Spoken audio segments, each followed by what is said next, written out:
What's up, everybody? Yeah? All right. We are here. All right. This is great. What a beautiful club. Unnecessarily giant stage that I love. This is the biggest stage I've ever seen. Like, this stage should have 1,500 seats in front of it. That's how big it is. It's like 20 yards long, and we're not going to be using it, you know? Like, you people off to the sides, those are front row seats, and they could be last row. That's how far away you are. It's wild, but it's gorgeous. It's gorgeous. Everyone's got their own section, penalty boxy looking thing. It's great. I love it. There's so much room, but then also no room at the same time. It's like whoever designed it, you're like, no, cram it in. It's like Texas in here. You're like, there's nothing but space. You're like, no, jam them in there. It's like, but there's all this farm space. No, that's, the artists need that to roam around. This is where I will be the entire time. I feel like I'm wearing baggy jeans right now, where you're like, a lot of this will not be used. But we are here, man. It's so good. I like it. This is my first time hanging out in like downtown Detroit, and you guys are really keeping this secret, aren't you? It's nice out there. It's really nice out there. I came in yesterday, and today I just walked around like a tourist looking at stuff. I went into old buildings. I went into a Bank of America that was like opened in the 20s, and it had all this. I took videos. And I'm like, what? No one knows, by the way. I don't know if you know, but the rest of the country is like, Detroit. Everyone's idea of Detroit is just watching that Eminem movie on replay. That's what everyone thinks of Detroit. They're like, oh my God, everything's on fire. And people are desperately trying to leave. And it's like, it's so nice. It's so good. Don't worry, I won't spread the word. I'll keep it so... I don't want you guys to get overrun with people, because then it won't be nice. But it's good. I walked over. I'm staying at a hotel not too far away, and I walked over, and it's kind of empty like on my walk. But they got those like those people that are like hammered on a bike. Those. It's like a bar, and you pedal and you drink and you have to woo. You have to. There's never, by the way, that's not every bar, all right? They should have, you're walking to a sad bar, everyone's divorced and they're just like, they just opened another sad letter. Where's that one, Where's a bunch of stepdads just, paddle. And if you're on one of those, you're wooing for no reason. Green light.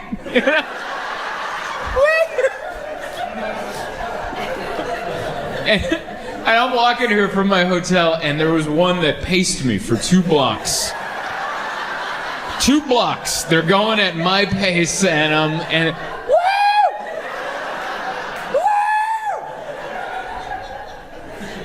it was like such a metaphor for my life. Like I'm near fun, but I'm not a part of it,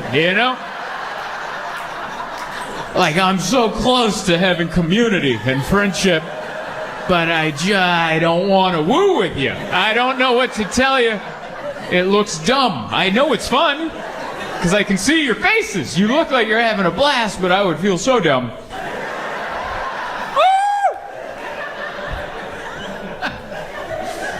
Oh, man. But I enjoy what you guys got going down here. I've been Detroit adjacent a few times. I've performed in Ann Arbor, Michigan, which is not here. Yeah, I've been up there, and yeah, right. And Royal Oak, Michigan, I've been out there too. So I've been adjacent. So I remember every time I land at the airport and I Uber out of there, I remember, because you guys have a street sign that I don't think that other places don't have. But you have if you hit a road worker, it's $7,500. Which, if you grew up here, I'm sure you're like, what? But for people from other places, that's a jarring sign to see. You know, you're just like, you know, you're weary from the flight, and you're like, oh, wow. It's like everybody's life has value, you know? But I don't think at any time we should know exactly how much.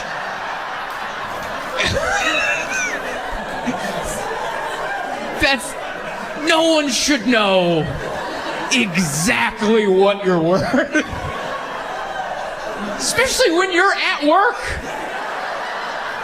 You're out there doing, and you just look up and you're like, oh yeah.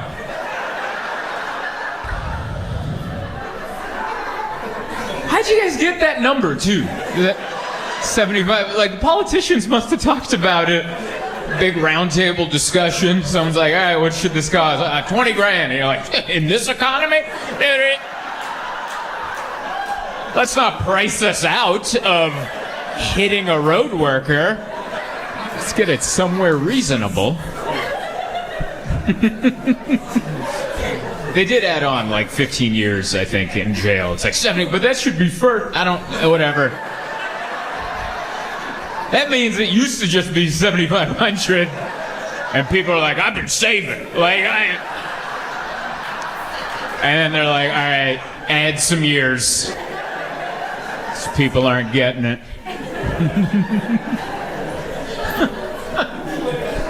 Yeah, but I like it. I've had adventures up here. I like it. I should have gotten a DUI in Royal Oak a few years ago. 2018. I had a rental car, a Toyota Camry. It was like a sports edition, and so it had a little more giddy up. And I did a show at the Comedy Castle, the other club, and after the show, an audience member was like, hey, my buddy owns the bar next door. Do you want to come by and have a drink? And I was like, yeah, I'll come by and have a drink. I'll just have one beer, because I got to drive the rental car responsibly back to the hotel. And but they picked the beer, and beer. There's too much of a range on beer now, where it's like either like a Miller Lite or you're like, this is vodka. I think this is what are we drinking? I don't know what it was, but it was beer you couldn't see through. That's how mean it was. And I finished it. And I wasn't hammered, but I was also like, all right, and which is wrong. You shouldn't drive in that condition unless it ends in a fun story that no one gets hurt in, which is how mine ended.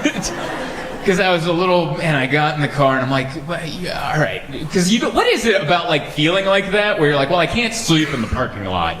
I have to get back to the hotel. That's my responsibility as an adult. And so I start driving, and once I start driving, I'm like, oh, this is good. It's fine. And so I feel like I have control of my faculties. I'm like, let's just not get pulled over.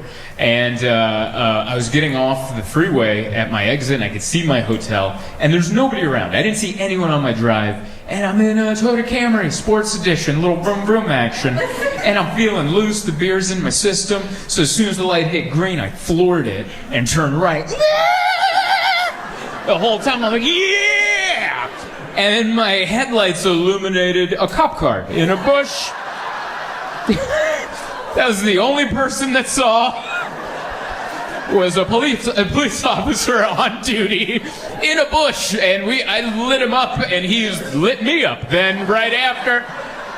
And he pulled me over in the hotel parking lot that I'm staying in. Like, that's the only place to pull over. And he was so nice. He came up to me. He's like, where are you staying? And I'm like, here. Like I'm like freeze tag or something. I'm like, no, I'm in home base. Room 212. Like, we made it. And he's like, well, I got to ask you, what was going on back there? And I was like, I'm not used to all this horsepower. And he's looking at it, and he's like, it's a Camry. And I'm like, Sports Edition. And he's still looking at me suspect, and I'm like, I drive a Honda Fit at home. And he's like, go to bed, sir. And then he let me...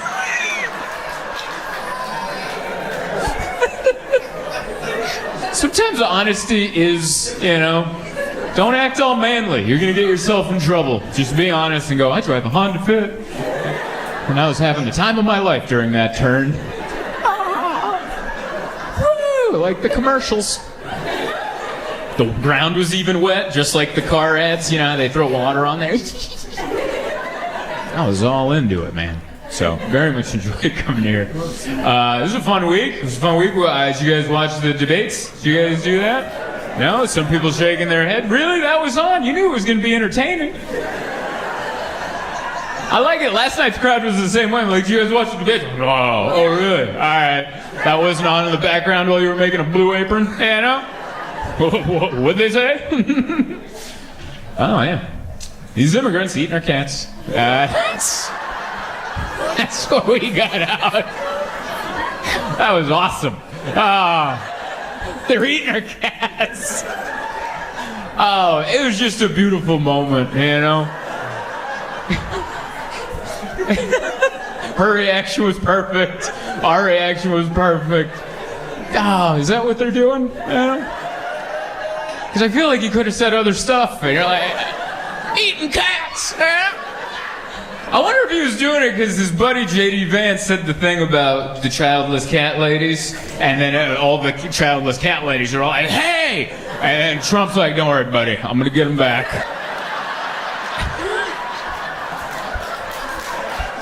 They're eating our cats! What?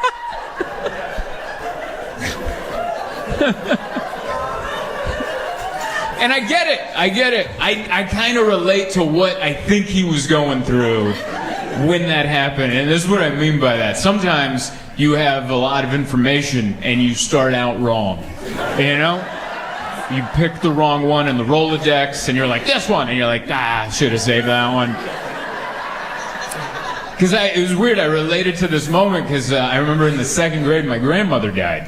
And it's just, when you're a kid, sometimes you get information and then you don't get it right, you know? And then, like, my grandmother died. We got a letter. We were already living here in the United States. My grandma was back home, and my mother had to break it to me, your grandmother's dying. And I was very sad. And I said, why? Why is grandma dying? And he's like, she's having kidney failure, and she's not going to make it. And I'm like, well, I was a kid. I don't understand. I'm like, well, why are her kidneys failing? And she's like, well, you get older, your organs start to not be as good as they used to be. And she's like, that's why we got to drink a lot of water to take care of our kidneys. And I was like, was Grandma not drinking water? And she's like, well, not enough. She was drinking a lot of coffee. You know Grandma likes her coffee. And then so I had that information, but I'm in the second grade. So then I went to school and I was all sad. My sweet teacher, Mr. Smith, was like, what's wrong? And I'm like, my grandma's dying. And he's like, oh, I'm so sorry. I'm like, yeah, she drank too much coffee. And he just had to respond, you know? He was just like, yeah, that all happens sometimes. That's what they're eating our cats was. For that, we were all Mr. Smith in that situation. I'm like, perhaps they are. Maybe.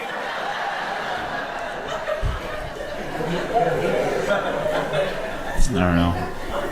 It's hard. It's hard to vote. No one ever talks about that. It's hard to vote.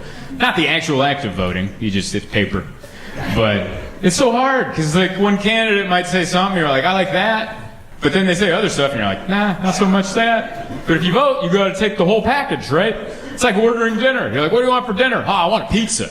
Oh, all right, we'll get pizza. And I'm like, I also want a Coke. And you're like, no. If you get pizza, you can only drink milk. And you're like, what? That's disgusting. I don't want milk with my pizza? What are you talking about? I want a Coke. And they're like, all right, you can get Coke, but you got to eat a kale salad. And you're like, why?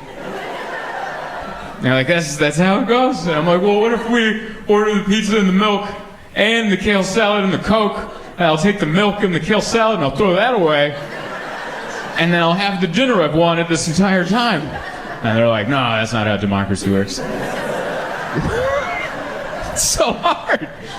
That's what they'll slip it in. Just like, hey, do you want to make sure we take care of elderly people? We'll raise Medicare. And you're like, hell yeah, I want to do that. That's good for people that are retired. And they're like, all right, I'm also going to burn the homeless. And you're like, whoa,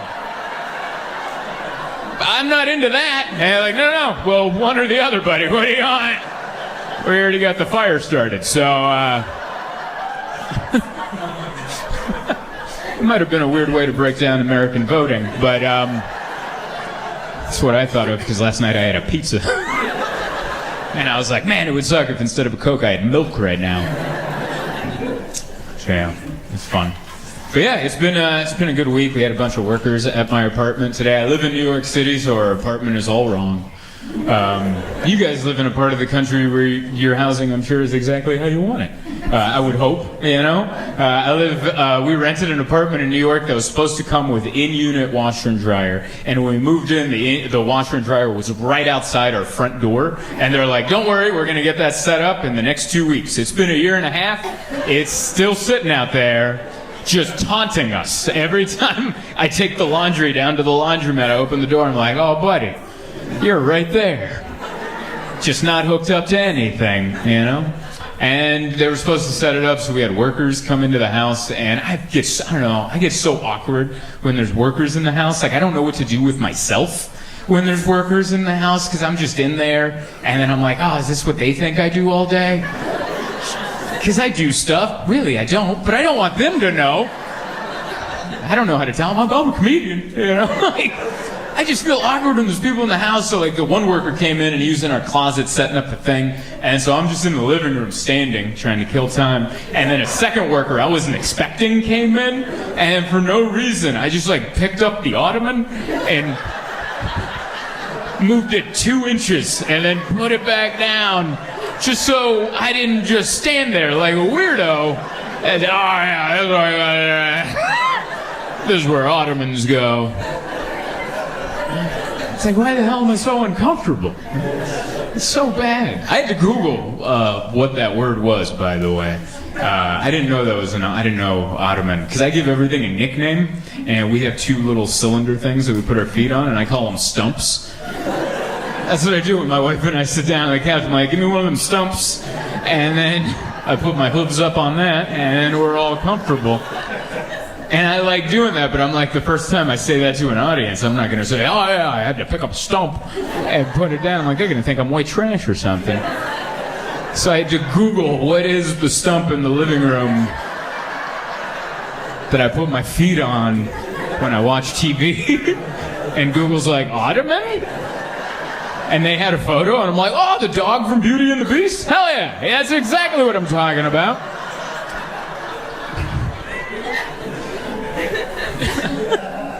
It's fun when you get to find out how dumb you are in real time. That's good.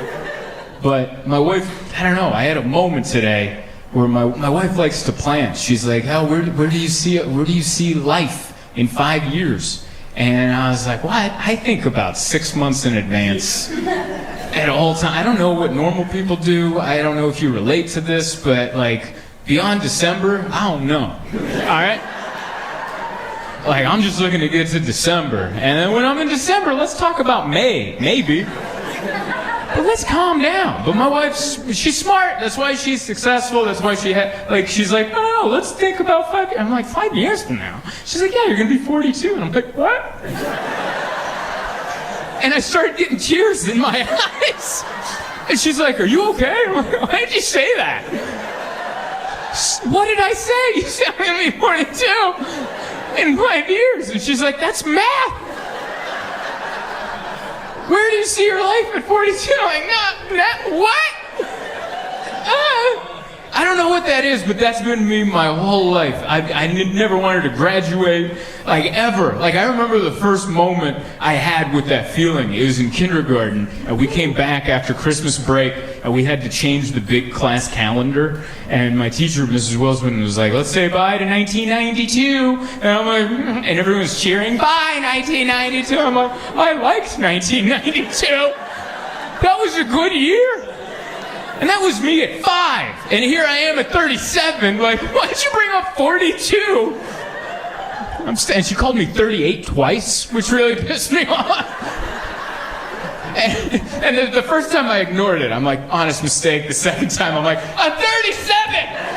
And she's like, why are you yelling? And I'm like, because I am. And she's like, oh, sorry, honest mistake. And I'm like, that's a big mistake. I don't know what that is. That's for a therapist to figure out. But I don't want to advance. Maybe because I just feel like every time, like, yeah, let's think 5 years ahead. If you always live life like that, eventually it's going to be like, 5 years from now, graveyard? Huh?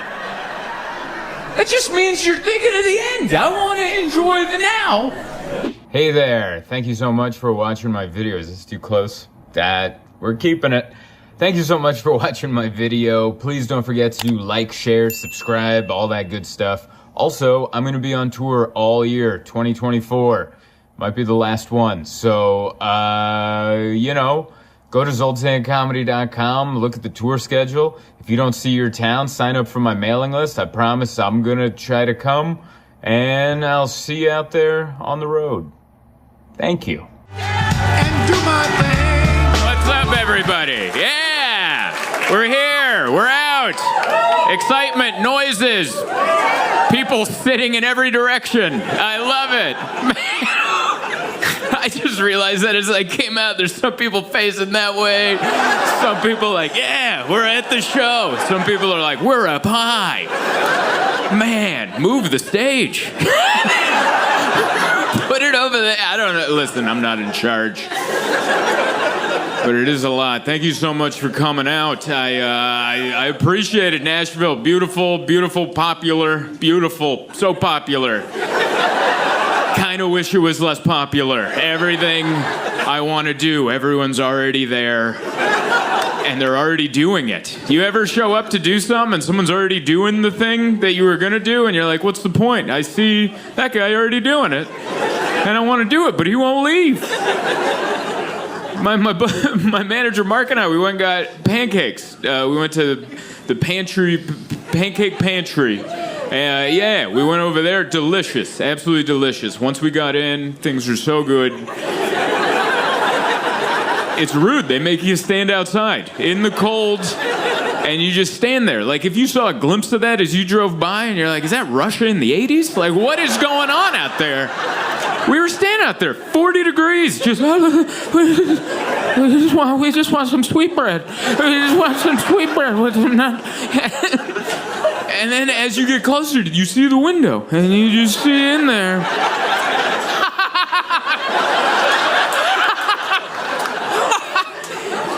And they'll come out, and they're like, we'll get you in soon. We're trying to get people to leave, but they won't leave. And you just stare at them through the window going, leave! We're all dying out here of hunger and freeze. And then the weird thing is you get in, and then you don't leave. Because we got done, and there's people outside the window like this, and I'm like...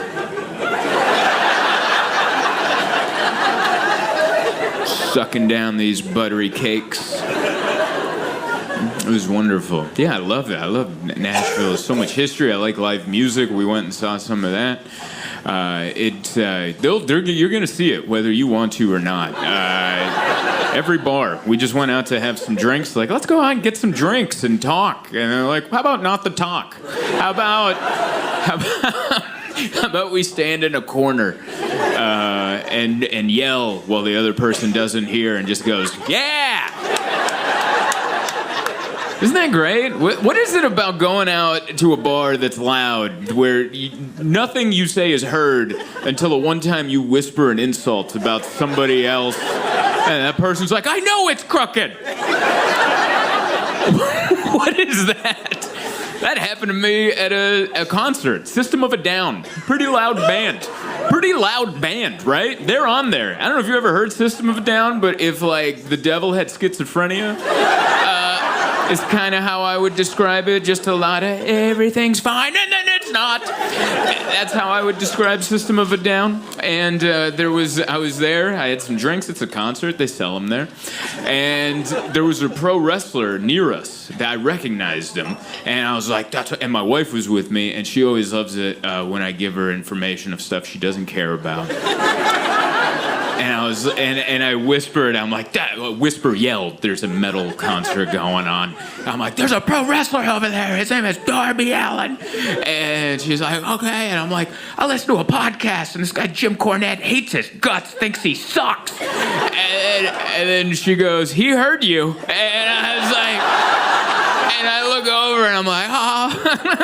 Like, how did you hear an insult through System of a Down? They're summoning demons up there, and I can't even talk some trash in private. Yeah. Anyway, beautiful town. It's so interesting. Like, this is this state has two giant music historic cities, and this one booming, and no one's seeing Memphis. I've been to Memphis, and I'm like, I was excited, and then I got there, I'm like, what happened here? There's nobody there. I landed, there was nobody. Have you ever landed at an airport, and you're like, I don't know how to leave the airport? I thought there would be Ubers. I opened the Uber app. My wife and I were at the airport in Memphis, and we landed at night, 11 o'clock, which is late, but it's not that late. We opened it up, and Uber said, no. I've never had that happen before. It just said, there are no cars available. And then we walked out, and there were no cabs. And I was like, it was just me and her. Everyone else on our flight, like, apparently knew this situation, and they had arranged accommodations. They had family, loved ones. And no one loved us in Memphis. So we were just there, 11 at the airport, not a soul. And then there was a cop, and we're like, hi. And he's like, And then a drunk lady came out of the bushes. I don't even know where she came from. I don't think she came from the airport. She just came, And I'm like, well, that'll solve itself, I suppose. There's a cop, there's someone intoxicated, and it didn't. They just started talking. And then a cab showed up. I'm like, hey, a cab. And then the drunk lady's like, oh, my cab's here. And I'm like, what? That's how you gotta get one? I gotta call a cab company and go, hey, can you pick us up? And they're like, yeah, where? The airport. Why aren't you already here? Why aren't there 10 of you in a line? And the cab driver comes out and actually denied service to her because she's like, you're too drunk. I'm not letting you in the cab. And I'm like, awesome. And that's how we got to our hotel. But not here. There's Ubers and cabs. And do you guys have Waymos yet? Is that coming? You guys have them? Nice. They're here. Those are coming in. If you don't know Waymos, they just cut the driver out, which is great. Yeah, people. I'm tired of people having jobs, you know? Let's bring these robots in. Waymos are fun. I don't know if you saw that story, like it was a few days ago, it drove by a potential shooting. There was a cop that pulled someone over and they had their guns drawn on the guy. Everyone stopped. Everyone's like, oh, and then the Waymo just took a left. And there's just people in the back going, oh my God. Just right by. I don't know, man. The future looks fun. I gotta be honest with you. The future's gonna be like that haunted house ride at Disneyland where you're just in a cubby just going by, oh my God, keep going, please, Waymo. Oh, please. Please, Elon, take me home. Elon, whoever's running the company, some billionaire. Ha ha ha ha. We'll take you through the scary parts. You know, it's fun coming to Nashville. I don't drive here because I've driven in, I think, every major metropolitan city in the United States, but the only one that I've gotten too angry in to the point where I've left my rental car at the hotel and called an Uber is Nashville. This is the only place where I've missed freeways. Like, you know how a freeway will split and they're like, you got to get on this freeway, but you're on this freeway? And I've missed it. I've missed entire freeways. I was driving and they're like, merge over to this other lane. And I'm like, all right, I will eventually. And it just never happened. You know how, like, even in traffic, you're like, an opportunity will show itself. There will be a parting of the sea and you'll be able to slip in. And it just never happened. And I don't know if you ever missed your exit by 5 miles an hour. But it is... Every exit miss should be done at full speed. It should be done at, damn it, all right. But it's extra aggravating at 5 miles an hour because you got a lot of time to yell. Just a lot of time to, damn it! Are you serious? Let me in! And then I drove to the hotel and parked it, and I'm like, we're not going out there anymore. It's because you guys are popular. You guys are the I think the most popular, the booming city in the United States, which, congratulations, but also that must be tough to live in. You guys learned a lesson. If you got something good, shut up about it. All right? If you got something good going on, be like, shut up. Like, if I didn't tell that story from the beginning, you guys might be like Memphis might be awesome. It's just when people come to visit, they're like, cut off the cabs. We don't want this to look good. It's gonna get overpopulated. But then as soon as the tourists leave, they're like, woo! Oh man, let's keep it like this. Otherwise, we're gonna be like Nashville, where everyone's here. And I like the city. I like the people that are from Nashville. I can tell. I don't know how I can tell, but like the people that like grew up here, like I can feel it. And then there's like this weird influx of like LA people, like LA, like hi, and like hey. I'm like, you're not a real Christian, you know, like it's just that. Do you get what I mean? It's like that fake LA Christianity where they're like, we were jealous of the Jews. They had their community and we wanted to join a thing. Right? And you're like, no, you're not. That's too glitz and glamour for what we're doing here. I'm glad you guys laughed at that. That's a real gamble that I took. Imagine if that didn't work. All of you turn on me and I'm like, wow, I still have a lot of time left. But no, very much enjoy it. Enjoy it. Everyone's been really good to us out here. I don't know. It's been fun. It's been fun to travel around. I had a good Thanksgiving. Had time off. It was good to be at home. My mom came over. It was great. It wasn't weird. I know Thanksgiving's a lot of tension amongst families, but we vote the same way. Which I think that's important. If you're a family that votes the same way, no one's arguing. You're just agreeing vehemently. It's just a lot of, right? That's what I've been saying. But my mom, you know, she still says some stuff where I'm like, I don't know if you're allowed to say that out loud. Somehow I brought up that I have gay neighbors, and she's like, that's okay. And I'm like, but I didn't bring it up as a problem. And she's like, my mom's Hungarian, so it's like also through an accent. She goes, what are you talking about? I'm okay, but... And I'm like, well, what's that? What was that second part? And she goes, nothing. This is America. Do whatever you want. And I'm like, what is that? And she won't answer it in any language. She won't bring it up. And I'm like, are you against it? No, this is America. That's why we moved here. Everyone can be whoever they are, but... I'm like, what? But then she goes, the lesbians I don't like. And I'm like, what? I don't think you can say that. And then she goes, they always hit on me. And I'm like, seriously? She goes, they're after my big ass. This is before we opened the eggnog. We haven't gotten any turkey. This is how she said hello. Apparently there are lesbians that are after my mother, and she is not interested, and she sounded like a leprechaun, like they're after me Lucky Charms. They're after my big ass, and I gotta prance around. And I was like, well, all right. I kind of wish we didn't vote the same way. We could just argue about politics, you know. But yeah, it's a fun time of year. We got the holidays, bunch of good family time. Epstein Files are gonna come out soon. It's fun. I love it. It's like we're all waiting for a new season of our favorite show, you know? As soon as they said, all right, we're gonna release the files, everyone's like, we got a new season of White Lotus. Hell yeah. It's kind of exciting to have a program. Isn't that nice when you have a program? I can't wait, you know? But then they gave us a little tidbit of what's in the, like, remember they opened the emails, and the first thing they're like, oh, we got proof that Donald Trump and Clinton did something sexual, and I was like, oh. It was so weird, because for years we're like, release the files, and then they said that, I'm like, you can just hold on to it if that's not really, you know what it reminded me of when I was like 7, I'm like, tell me where babies come from, and then they tell you, and you're like, never mind, I just want to believe in Santa again, that was awful.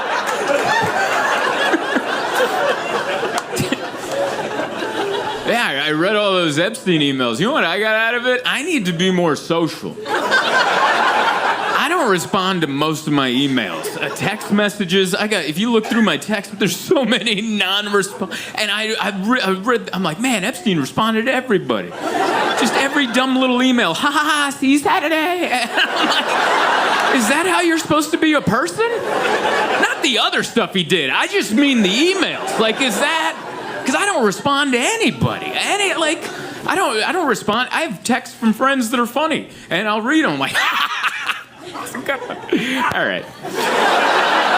And I don't respond, because why do I have to respond? They're just like texts and emails. They're like postcards from back in the day. Remember postcards? You just send one. You're like, I'm in Paris, and you're not. There you are. And then that person gets it. Oh, he's in Paris, and we're not. And you just throw that away. You didn't run down to CVS and get another postcard and go, fart noise, and then ship it off to them. I don't like how much we communicate as people. I don't like it. People just like they'll just send you an email or a text, be like, "Hey," and you're like, "How dare you? How dare you?" Like unless it's about business or something serious. Hey, look at this GIF. Please never do it. I can tell you're nice people because you're social people and you like kind of get it, but you're like, no, I like hearing from people. I don't. I had a messed up childhood. I was like, I had a single mom who worked a lot, so I spent a lot of time by myself, which sounds sad at first, but that's why I just talked in my head. It was always a conversation running on in my head. And that's how I entertained myself as a kid. I would come up with stuff, and that's why I come up with stuff to say on stage, because I'm still like that as an adult. I walk around, I go, fake Christians, that's what they are. I'm going to say they're... That's how I came up with it. And every time someone talks to me, they're interrupting a conversation that's going on in here that's awesome. All right? My conversation in here is killer. It's awesome. And every time someone's like, hey, I'm like, you're rude. All right? Can't you see we're talking here? There's magic going on here. I'm remembering stuff. Hello. Thank you so much for watching my YouTube video. I just wanted to let you know that I have a brand new comedy special out entitled London Fog. If you haven't already watched it. If you have, go watch it again. Why not? That helps. Also, I'm on tour, the Worldwide-ish Tour 2026. Going to Europe, all over the United States, a little bit of Canada, the UK, which is also in Europe, but I guess it sounds more full when I add it. ZoltanComedy.com. Hit the link and only buy tickets from there. Don't go to resellers. Those guys are ripping everybody off. ZoltanComedy.com. Third time's the charm. Ready for your headliner tonight. You came here to see him. Put your hands together for Zoltan Kaszas.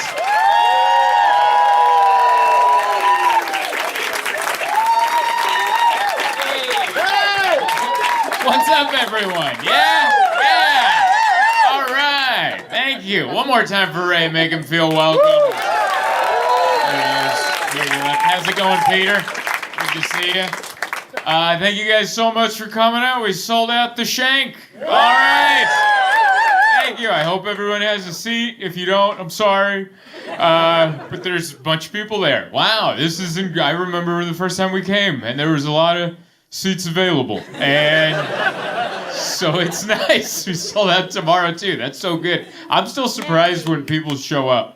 You know, like, do you ever think life is just a big prank on you? And you're like, oh no, like a birthday party, everyone's RSVP'd, and then you just have that bad dream. You're like, what if no one shows? And it's just me in the backyard with my own cake. I have that thought about this, about showing up and then no one's here. It's just me and a bartender going, what do we do? And I'm like, start drinking, apparently, because... this is sad, but thank you guys so much for coming. This is my first show of the new year, and I already, ready to shake off some holiday rust. I flew in today, and I got a migraine immediately. I haven't had a migraine in so long, and don't worry, I've taken 3 Advil. I've been drinking nothing but water, and before I came up here, I'm like, I might faint. And so if that does happen, it's not a bit. All right? Send help, okay? I don't want some moment where like, oh, he's getting real experimental. He's trying out some physical comedy. Usually he just stands in place, but he's getting a little more, No. EMTs immediately. And I did get health insurance this year, but it doesn't kick in until February, so like, the cheaper hospital, please, all right? But I like it. I like coming out here because it's California on fire, and you guys the opposite. Isn't that nice? Isn't that so cool? You're like, oh, we could use some of this out there. A little dusting of I feel like snow would put out fire, right? A little bit. That would put out some fire. Isn't that weird? That's how the world works. Like, most of the country's just frozen. California's on fire. And it's like, man, if we could have a little of that here and a little of this heat over there, we could have a nice winter right there.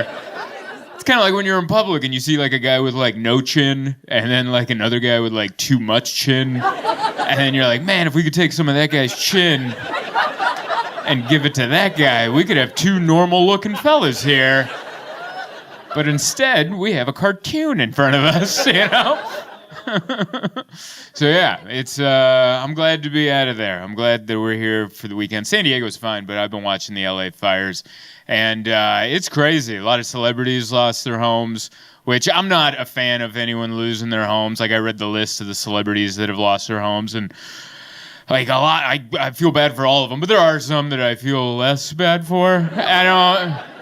I feel guilty even saying that out loud, but I was reading the list, and I felt bad for all of them, but there was varying degrees of the amount. Like, I was reading the list, and, like, Mandy Moore lost her house. I'm like, I like Mandy Moore.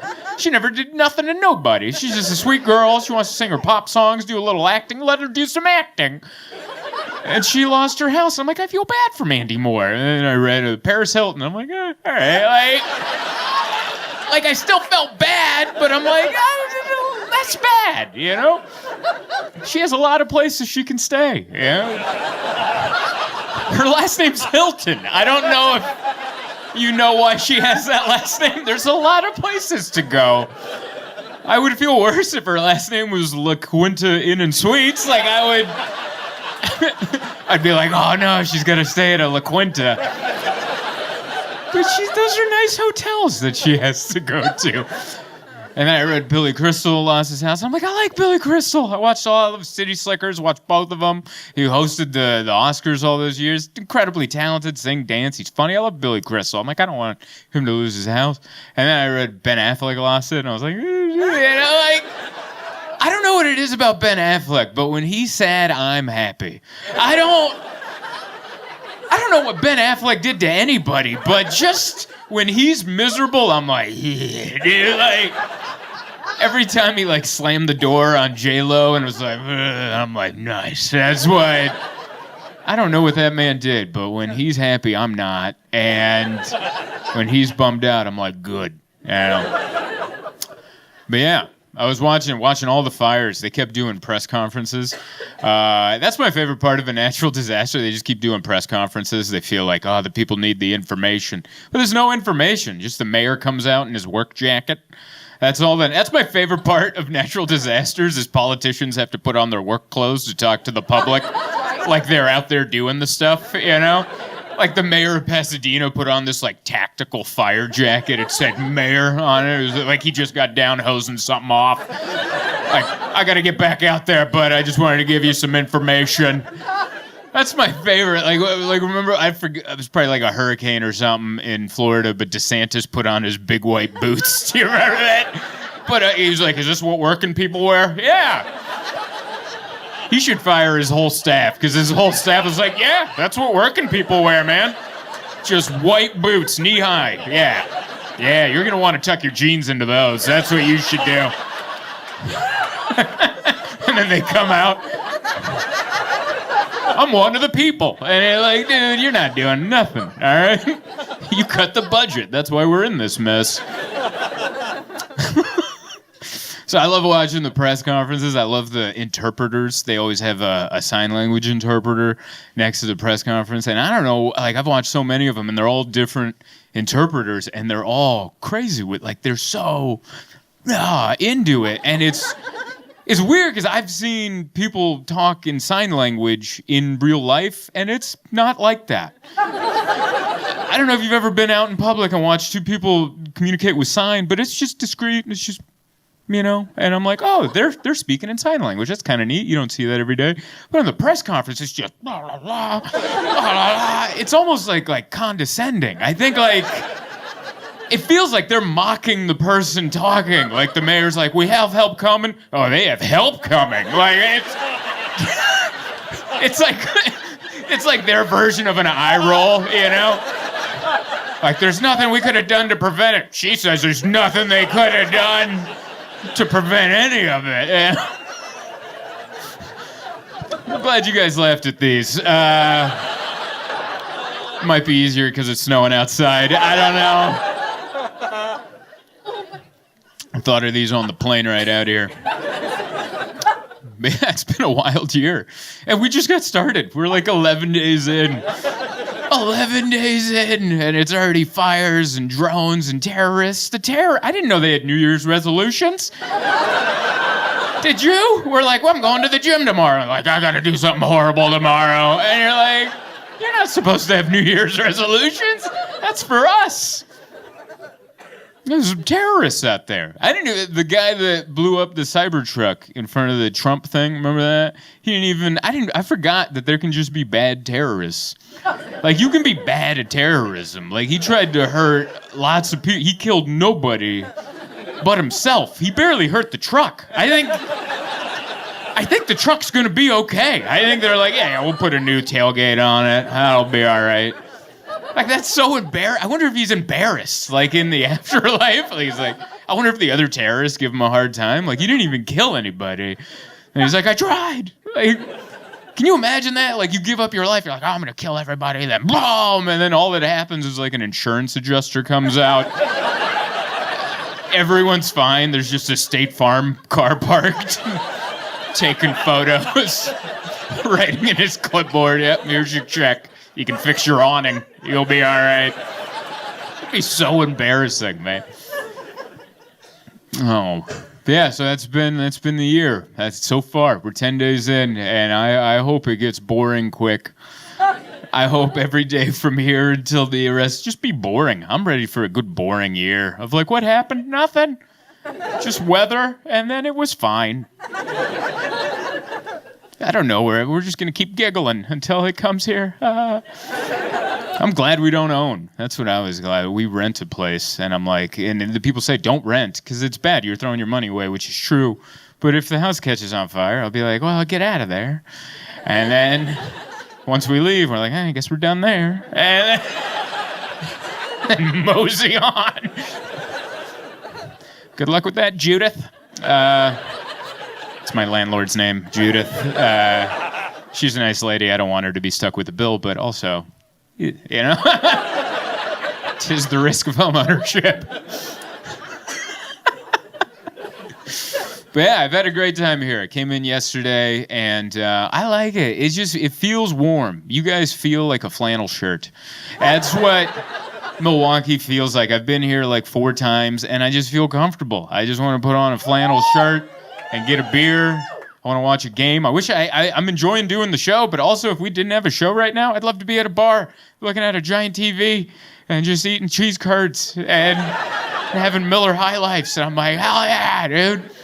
Like, you guys, Wisconsin is the most alcohol consumption, I believe, in the universe. I think that was an article that came out in the news. They're like, no, we went to other planets, and they're not even close. But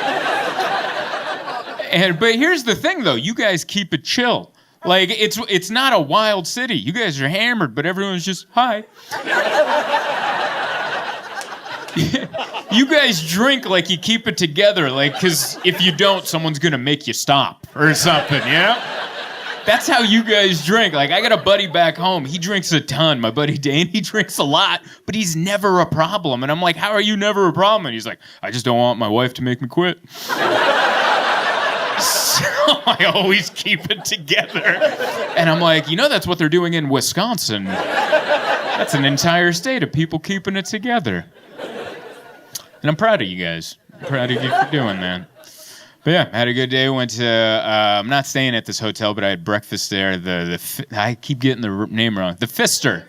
Yeah, we went over there. I'm not staying at that fancy hotel, but I'm down the street, and I was looking up a breakfast place, and I'm like, I'll go to another hotel to have breakfast. I have no shame in leaving my hotel. And they're like, would you like the free continental? I'm like, no, I'm going to a better one right over there.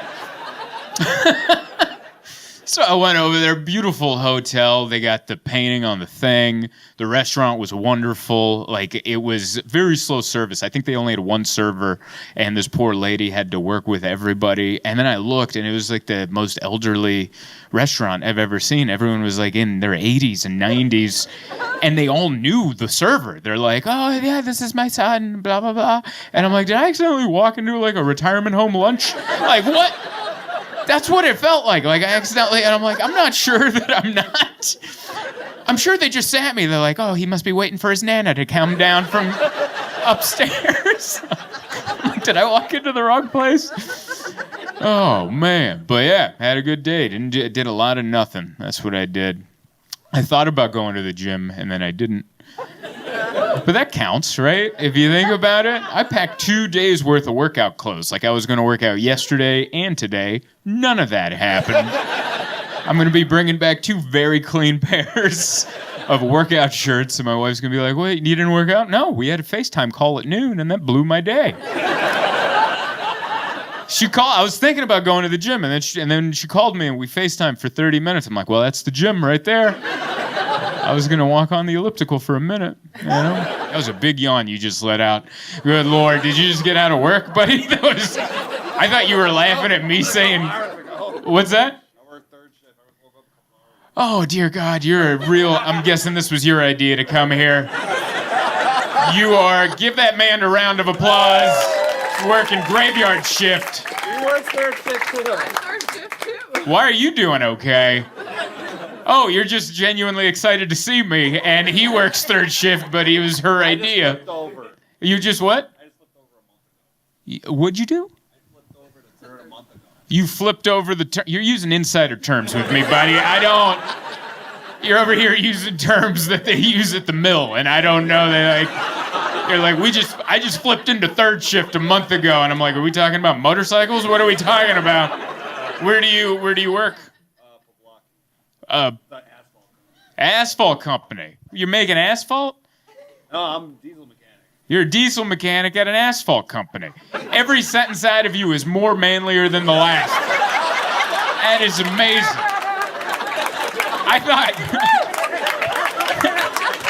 I thought making asphalt was already manly, and he's like, I'm about to add diesel to it, all right? That is awesome. Yeah, yawn away, buddy. You're doing real work. I'm over here like, I had a headache earlier. If I go down, it's not part of the act.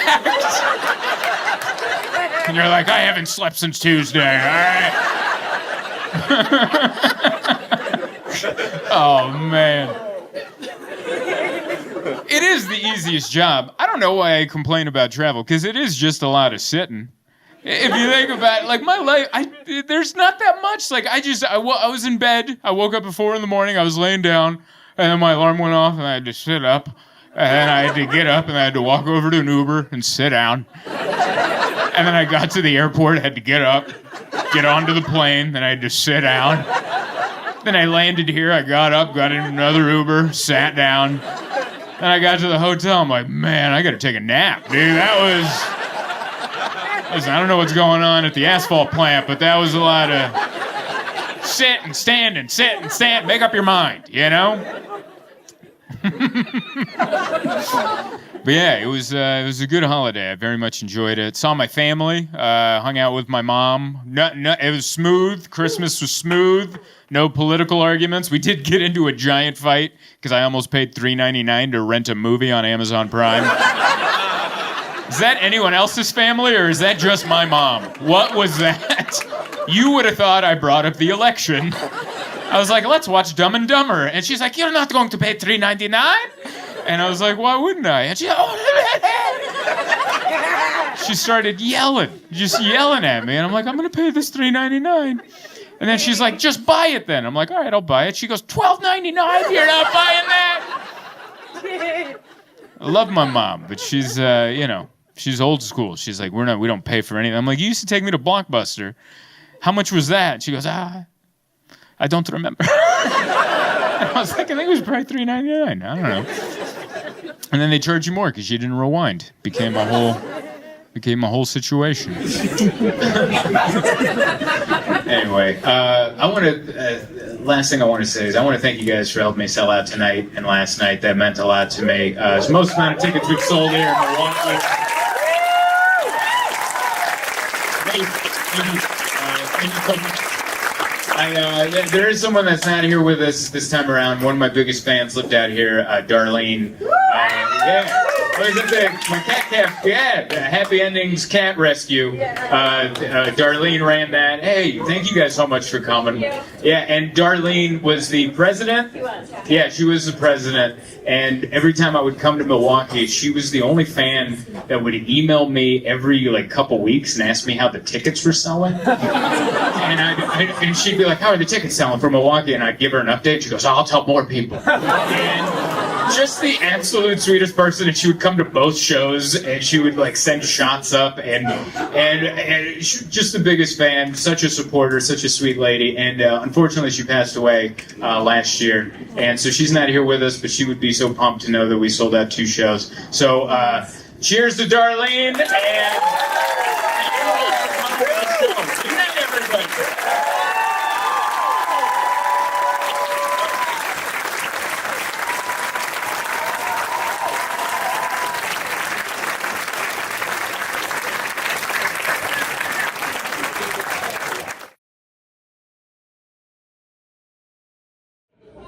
Hey everybody, everyone's excited? For you. What's that? I grew my hair out for you. Well, that's a horrible mistake. What a mistake. I cut mine. I kind of like it. I used to look like Jesus, now I look like Sid from Toy Story. I'm taking the look, man. I look like I destroy toys. Give me an erector set and a Barbie doll, I will ruin a child's weekend. Are we rolling? You're chewing like a cow. Am I chewing like a cow? Here's what I do with my gum. I put her in the front, so it makes me look like a country bumpkin. Got a little bit of dip up in the front lip, a little tobacco juice. I'm chewing like a cow too. Oh yeah. Put a pause on that, sweetheart, while we're making video magic over here. Right now, driving over here yonder on 8, heading east, going to Phoenix. Right now is the part of the drive I like to call the treadmill. You see, you're moving. You can tell you're moving. GPS says you're moving. Speedometer's pegged at 80, but everything's looking the same, like you're on a treadmill. You're moving, but you ain't. It's nice to be out here. I drove out here. I drove from San Diego in my Honda Fit. It's not the car you want to drive through the desert, but I did it, man. People respect you. Everyone else is in something cool, something lifted, and then you're like, oh, all right, groceries? You getting some? You're going real far to get some groceries. Just riding that Fit, baby. Yeah. It's nice. I drove because I usually fly. I love to fly because it's quicker. Quicker is better all the time. But I'm scared to fly right now, not even for the virus. I'll wear the mask, but sometimes people won't, and you're just not going to get where you're going. How many times have you seen that on the news? Some dude who wore a mask through security, through the airport, bought a Starbucks, and then as soon as he sits down, goes, no mas. It's over. And people are like, dude, we're on our way to the thing we're going to. No, you're not. Or the people that wait till it's in midair and they're like, to hell with this! And then they gotta turn around, so I was afraid that was gonna happen. And I was gonna miss my shows next time. Look at that. Another good way to make enemies out here. Old boy yonder just did it to me. You pull out and you mess up my cruise control. Got my cruise control set here at 80 mph, and you pull in front, and I gotta shut off my cruise control. You're as good as dead to me, partner. You got some automobile issues. I'm not going to be pulling over, helping you with my AAA card. It's over. Cut off. This is the last show of the weekend, and this has been great for me because I live in San Diego, where this is highly illegal. This is not allowed at all. If you want to find a comedy show in San Diego, you'd have an easier time finding an illegal like cockfighting ring. Like you'd have a better time going, hey, is there some dogfighting we can go bet on? Is that around? To find a comedy show in San Diego, you have to like know a guy that knows a guy that knows a guy, and they'll like text you something or slip a letter under your door. They're like, meet at the park at noon, and you're like, all right. And then we'll try to put on a show. But here, it's just happening. It's just going. Arizona never followed the rules, and you guys aren't starting now. You put your foot down first on, what was that, daylight savings time? What is it, like the rest of the world does it, or something? The rest of the world. There's people in Ecuador going, it's spring forward? And people in Arizona going, we are doing none of that. It is the same time all the time here. This is Arizona. So I'm not surprised you guys are treating this all the same. It's good. It's just surprising because I haven't done comedy indoors in so long. You know, I was just like, how's this gonna work? Is it gonna be normal? Is it gonna be whatever? Is it gonna be what's gonna happen? I walk up the mall and then I look and there's an axe throwing thing. And I'm like, well, if that's going on, I'm pretty sure they'll let me tell jokes inside. That was the best over there. Yesterday was the first show I came in. I watched the dude throw an axe. He still had the mask on. He has the mask on. He's like, I don't want to catch COVID. Watch out, honey! And he's throwing medieval weaponry through the air. Hammered, by the way. He had a bucket of Bud Lights right next to him. Just fucking sharp steel through a business. But he's still like, and I was like, well, pick one. And I'm not knocking on anyone who's trying to be safe. Be safe. But also, maybe don't throw an axe. It's contradicting ideals right there. We're here in the Sahara Desert. I'm kidding, it's just Glamis. So, there's white trash right over there. This is great. I don't know how sand dunes came to be. While we were driving up here, I said, I think this means that this used to be the ocean, but I don't know that for sure. I wouldn't be surprised if those guys in the four-wheelers just brought all this sand out from all the liberal beaches. I'll be honest with you guys, I usually get a tank of gas anytime it goes down to half a tank. There's my Honda Fit right there. Right there. But I didn't do it. Now we're at less than half a tank of gas. And I'm trying to keep this in my heart, but there's a genuine fear that what happened in that movie, The Hills Have Eyes, will happen here. I mean, if there are going to be mutants that are going to come out and attack us because we ran out of gas, this is the setting. And I feel like they're going to come out of right there. So I brought my girlfriend and we made a weekend out of it. It was fun. We stopped in Glamis to go to the sand dunes. I don't know if anyone's ever gone to the sand dunes. It's really nice. It's very picturesque. It's a long drive to go to, like if you don't have a dune buggy or a dirt bike, you're really wasting your time out there, man. Like, I thought there was going to be more to it, but it's just, it's a beach without water. That's what it is. And if you don't have stuff to enjoy the sand, you're just standing there going, oh, okay, all right. Have we taken a selfie facing that way yet? Let's do that.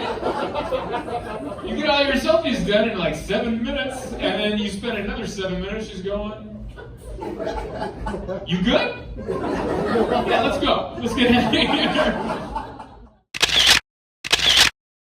Worth it. Here is exciting. My girlfriend grew up in Toronto, and she's been in the States for a few years, but she's never really been to Arizona. She's like, what's Arizona? Like, I was trying to explain it to her on the long drive. And I was like, like this, kind of like that.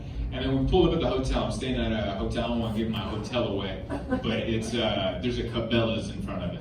Just in case anyone hates the show and wants to kill me later, you're gonna have to pass the Cabela's. And then I'm trying to explain to her what Arizona's like, and as we pull up to the hotel we're staying at, there's like 50 motorcycles parked out front with a motorcycle gang just hanging out there. I'm like, it's like this. I think this is what it's like. And I didn't know what was going on, but I told this story at the first show and someone yelled out, it's bike week. Yeah, it's bike week, which I'm like, well, what a great time to bring Zoltan into town. It's bike week. We got motorcycle gangs from all over hanging out. Hey, where's that one comedian that tells cat jokes? Get his ass in here. We need to drum up some business. So I'm pulling into a parking lot with 50 motorcycles and 50 bikers in a Honda Fit, just like... And I park and I turn to my girlfriend, I'm like, play it cool. And she's like, how? I'm like, I'm not sure. But I just smiled a lot. You know, that's all I do when I'm nervous. I'm still wearing my mask, but they can tell from the crinkles in my eyes. Everything good? And I was looking at the bikers' patches. I was trying, because I watch a lot of Gangland. I know what to look out for. I would have said 1%, we're staying at the Ramada. We ain't staying here. I was trying to eyeball their patches. I couldn't quite make sense of it.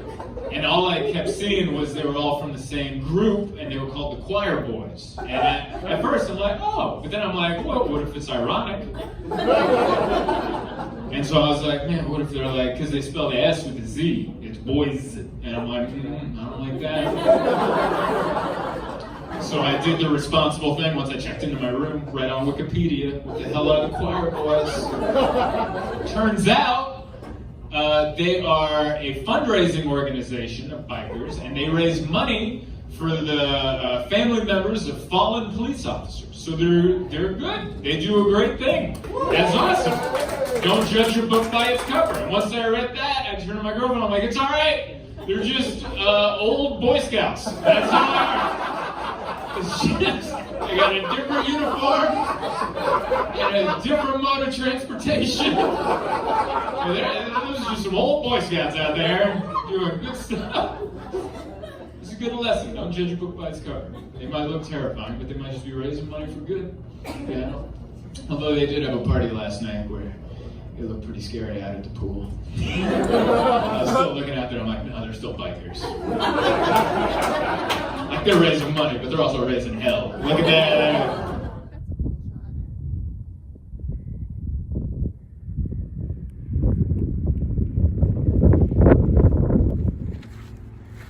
Going on a hike. Glendale, Arizona, because we got, you know, you can only walk around the mall for so long. So we looked up all trails, and they said this one's moderate. Who says it's moderate? Is it a guy like me, or is it a guy with all quads? Of course you can say hi. Hi. That's Emma. No last name given. Keep your anonymity. Keep me on DL. On the DL. When you're a Steelers shirt. It's not mine. It's mine. Are you a big Steelers fan? I don't watch sports. There you have it, folks.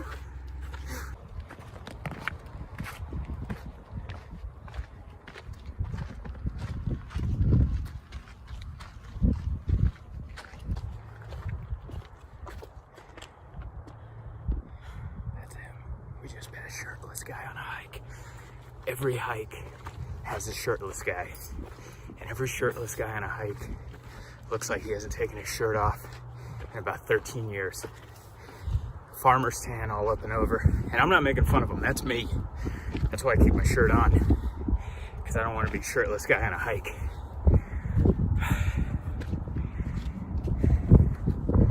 Is he still back there? You gotta whisper, because your voice echoes out here in the wilderness. And then he can just run back and kill us. I wanna be on Netflix, not for being murdered.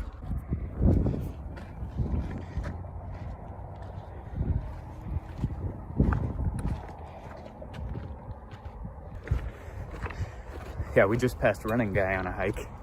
Every hike always has a guy running on it for no reason, even though the terrain says, please don't run, you're gonna trip all your teeth. There's always a guy running. just to make your workout seem like less of a workout. There's always someone doing just a little bit more.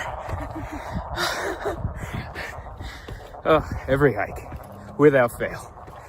Shirtless guy and running guy. Sometimes it's the same guy.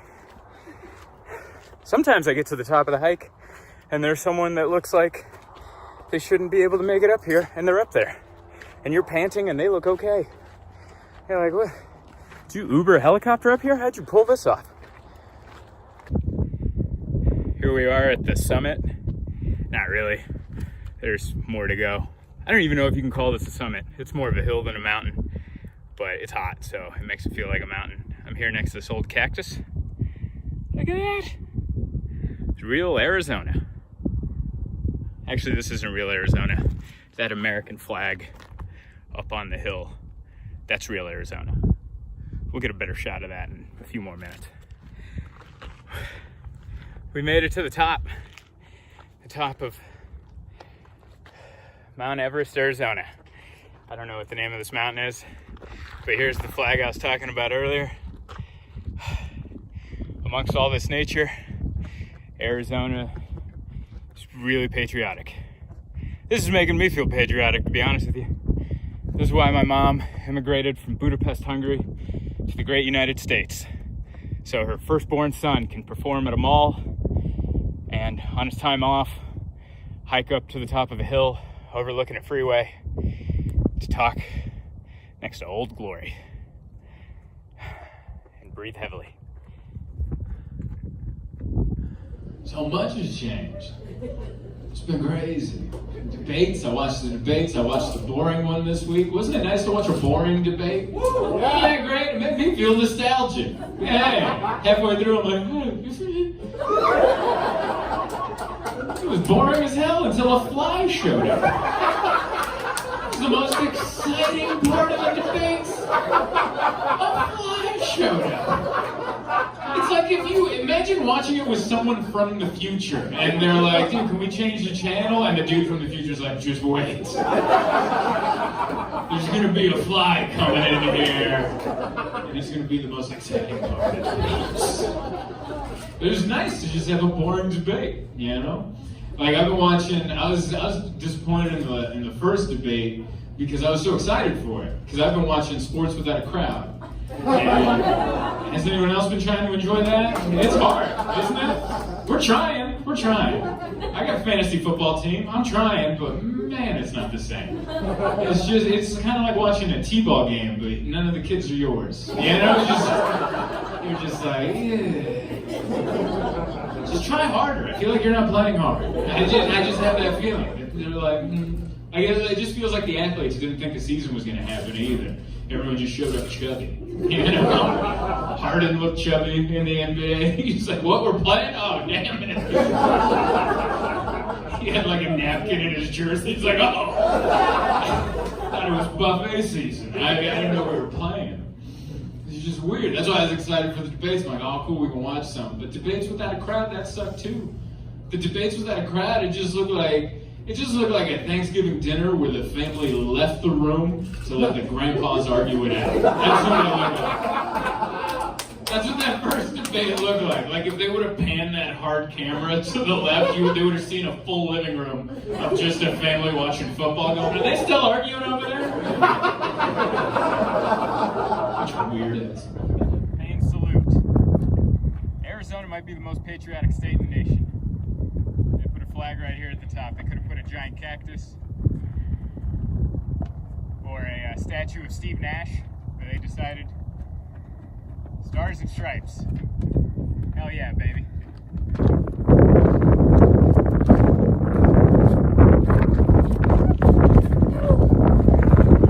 I got that on video. You can see so much from up here. Look down there. There's Venice, Arizona. Those are the Venice canals. All natural. It's a natural golf course right in the middle there. It's where the Inca used to play, I think back in the 1500s, I believe, before Columbus came over and fought the Spaniards for the Gulf lands. somewhere up here you can see where the Cardinals play. Oh boy, it's so dry.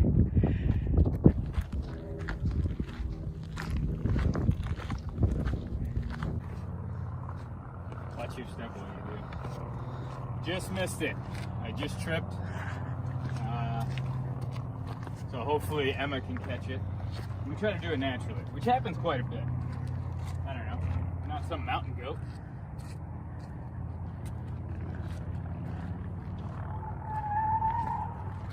Whoa.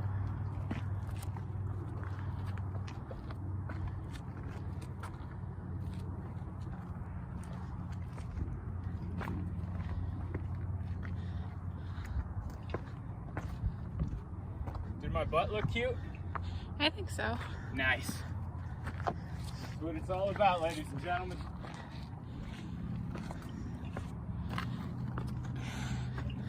Zoltan can't multitask. Are you So trash he talking? asked me to film. He can't film, walk, and talk at the same time. He tried it and he tripped. So now he's like, hey, can you walk and film and not talk while I walk and try to talk? What are you saying? Nothing. Just talking to myself. Ain't that right? Yep. What'd you say? Nothing. I feel like you're trash talking me so hard.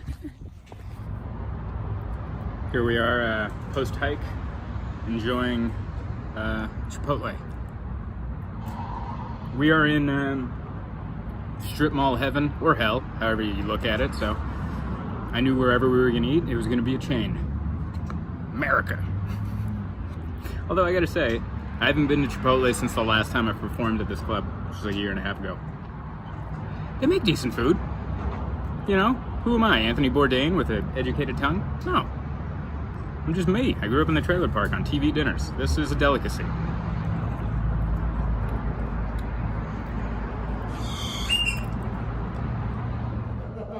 But I don't want anyone to get disillusioned and think comedy's always like this, where I would come out and people are like, yeah, this is fun.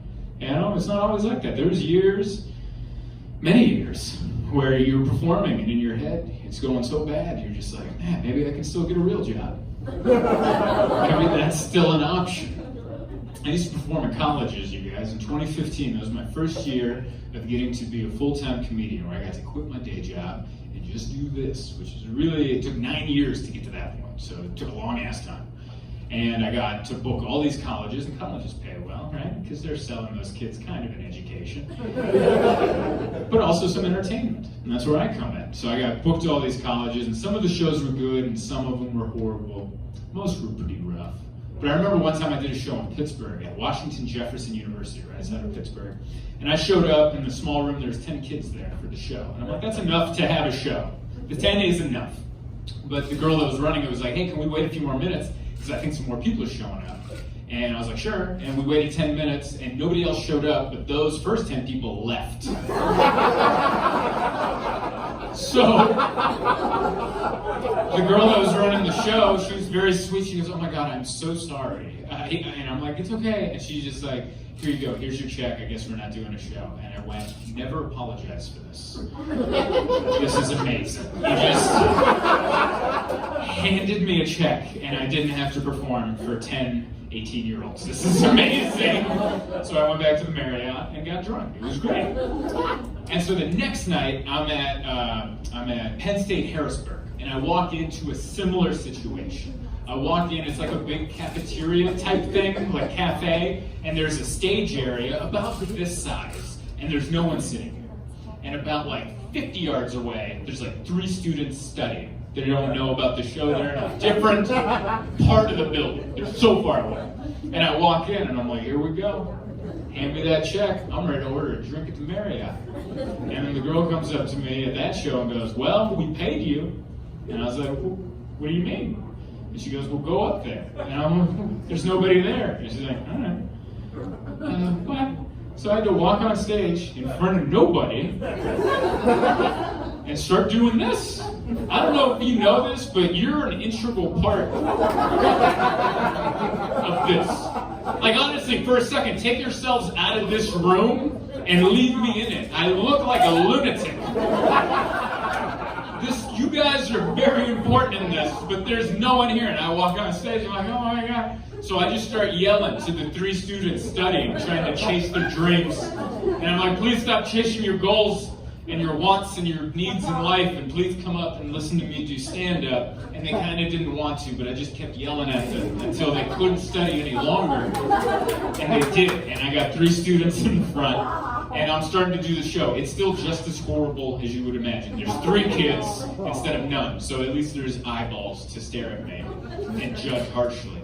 And I'm doing my act, and about 15 minutes into my 60-minute set, one of the students gets up to leave.